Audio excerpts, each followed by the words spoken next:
Hello बच्चों, let's read the question. कह रहा है at 373 kelvin the vapour pressure of pure water decreases by 190 torr when a certain amount of non volatile solute is dissolved. Non volatile solute मतलब उसका खुद का कोई vapour pressure नहीं होगा अंडर गिवन कंडीशंस।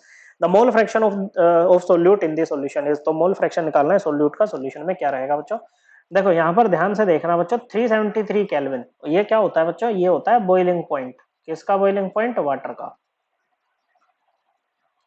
ओके बच्चों, वेपर प्रेशर होता है the pressure exerted by vapours of a liquid on liquid surface when liquid and vapours are in equilibrium with each other.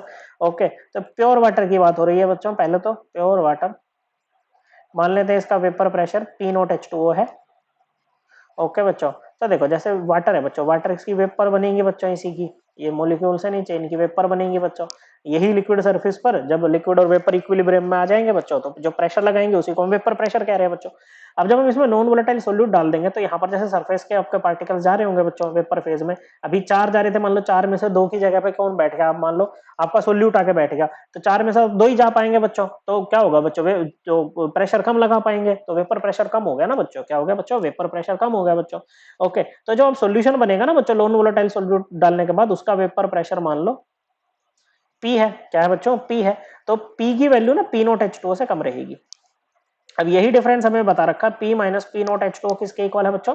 ये आपका 190 टोर के इक्वल है। डिक्रीजेस बाय लिख रहा है ना बच्चों, कि इतनी वैल्यू कम हो जाएगी बच्चों, मतलब 190 टोर है। अब देखो ये P माइनस P0 इसको बोलते हैं लोअरिंग ऑफ वेपर प्रेशर, और जब आप इसको P0H2O से डिवाइड कर दोगे, ओके बच्चों, तो ये बन जाती है relative lowering of vapour pressure. Okay बच्चों, P minus P0 upon P0 ये क्या होती है? Relative lowering of vapour pressure होती है बच्चों, जो कि कोलिगेटिव प्रॉपर्टी है। कोलिगेटिव प्रॉपर्टी मतलब अमाउंट ऑफ सॉल्यूट पर डिपेंड करती है, ना कि उसके नेचर पे। और ये इक्वल होती है मोल फ्रैक्शन ऑफ सॉल्यूट के। किसके बच्चों? मोल फ्रैक्शन ऑफ सॉल्यूट के। यहाँ पर ये इक्वल होती है बच्चों। अब देखो मोल फ्रैक्शन ऑफ सॉल्यूट ही हमें निकालना है बच्चों। ओके, क्या निकालना है? मोल फ्रैक्शन ऑफ सॉल्यूट ही हमें निकालना है। लेकिन निकाले कैसे? क्योंकि हमारे पास में P0H2O तो है नहीं बच्चों। अब यहाँ पर आते हैं बॉइलिंग पॉइंट पर। बॉइलिंग पॉइंट क्या होता है बच्चों? बॉइलिंग पॉइंट वो टेम्परेचर होता है जिस टेम्परेचर पे सब्सटेंस का vapour pressure in liquid phase equal आता है बच्चों एक्सटर्नल प्रेशर के इक्वल बच्चों, मतलब या कहो एटमॉस्फेरिक प्रेशर के इक्वल। ओके, तो 373 केल्विन क्या है बच्चों? ये बॉइलिंग पॉइंट है वाटर का। मतलब यहाँ पर जो इसका वेपर प्रेशर होगा ना बच्चों, ओके, मतलब जो P0H2 होगा ना, वो एटमॉस्फेरिक प्रेशर 1 atm के इक्वल होगा।